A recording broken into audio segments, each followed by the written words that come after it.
Well, since it is the first Sunday of 2018, we are indeed standing on the edge of the future. And, you know, people have been trying to figure out what the future holds for over 5,000 years. We've got written records that go before 3000 BC in Samaria, where they were trying to use divination or talking about using divination to predict the future. And in fact, this slide shows an engraving or a carving of the ancient Mesopotamian not horoscope. What's the thing that they use for astrology? Zodiac, okay. The ancient zodiac from Mesopotamia, and they of course, just the way astrologers, put your daily horoscope in the newspaper or something like that, they try to predict what the future would hold for people. Well, every day we stand on the edge of the future, but at major milestones like the New Year, we're more aware of those. And Paul wrote to the Corinthians that all things are yours, whether Paul or Apollos. Apollos, if you remember, was another Christian leader and writer, or Cephas. Now, Cephas or Cephas, that is the Hebrew name for Peter, because it means the same thing that Petros means in Greek, which is a rock. All of those, or the world, or life, or death, or the present, or the future, all are yours. Well, what in the world does that mean? The future is yours. Does it mean that if we had a microphone that wouldn't cut out because the batteries died, you could hear me? No. Does it mean that if we just had a crystal ball, we could see what the future holds?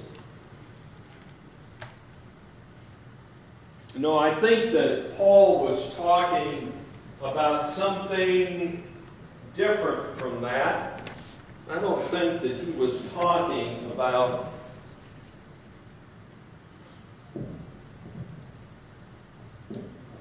using something like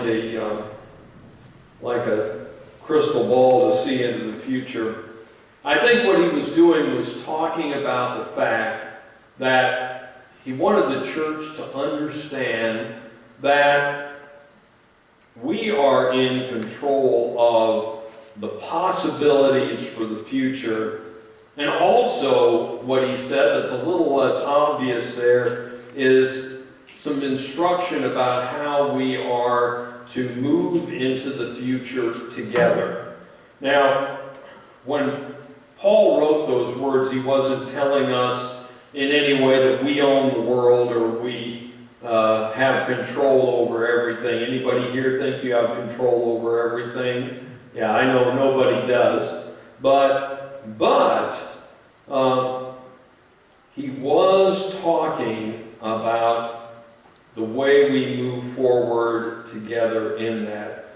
He was trying to get the church to consider that we have a lot more control over our own future than sometimes we think. Because, see, in Paul's world, Roman and Greek mythology said in effect that we are trapped in a future that is already determined.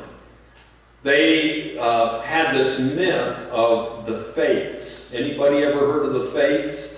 There were three old women who were supposed to sit in some divine place and spin the thread of our lives, measure it out, and then cut it off at the end. So that was to determine not only our lifespan, but what would happen in our lives. So the fates were in control of what would happen to us. And that's the way that a lot of Greeks and Romans thought about the future. Now, there are plenty of people around today who still kind of believe that, right? That everything is determined. We're basically puppets.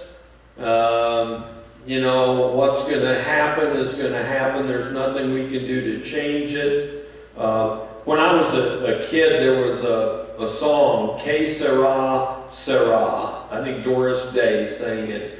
Caden, this is way ancient history for you, so I'm sorry to use an old illustration, but most of the rest, well, Colby and Susie don't understand what that's about. Maybe even Bill, I don't know. But Ramona knows, and Herman knows, and Jackie's nodding her head. What will be, we don't have any control over it.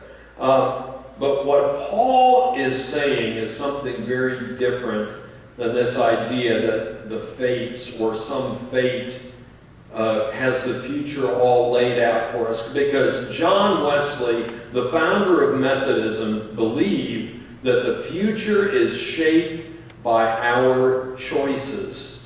That's why God said, choose good and not evil, because that choice makes a difference between what happens ahead of us. It really does have an effect.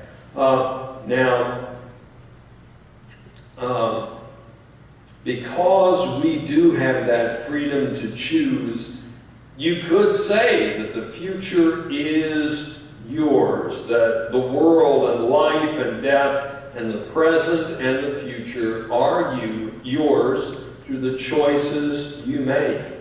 Now, let me just digress a little bit. I said that an important part of what Paul wrote is when he said all of these things are yours.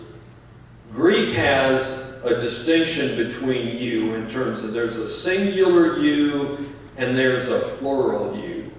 Right now, in this part of the country, in English, when we say you, it could mean you individually or you as a group. Now, down south, the difference is clear. It's either you or y'all, right?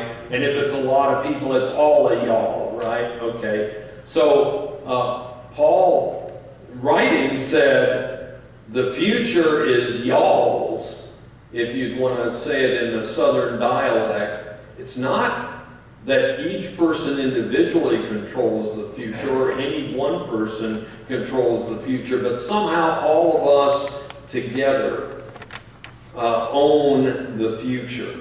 So our individual choices do matter, but good choices as a community, as a state, as a nation, and as a world make a difference. If we make bad choices, we've got a mess, we've got chaos. But if we make good choices together and move forward together, it makes a huge difference. Now, if you will allow a sports illustration here, let's think about Nebraska volleyball at the start of this past volleyball season, right?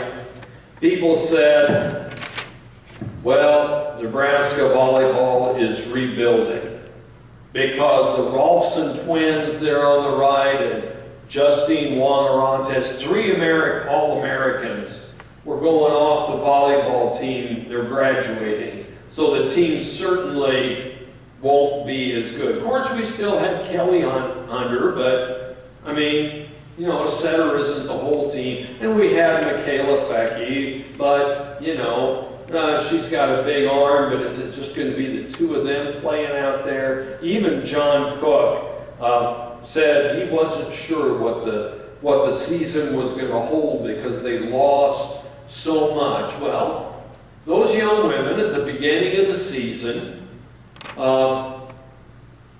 came together and they put together that skit that the message was, why not us and why not now? And so they weren't buying into that, well, we're just not going to be that good because we're rebuilding. They said, we can do this. We can do this. We've got as much a chance as anybody. And so they set that goal firmly in their mind. And they came up also with the motto of with each other and for each other. That is a real motto of unity. Not just being in the same place, but being there for one another.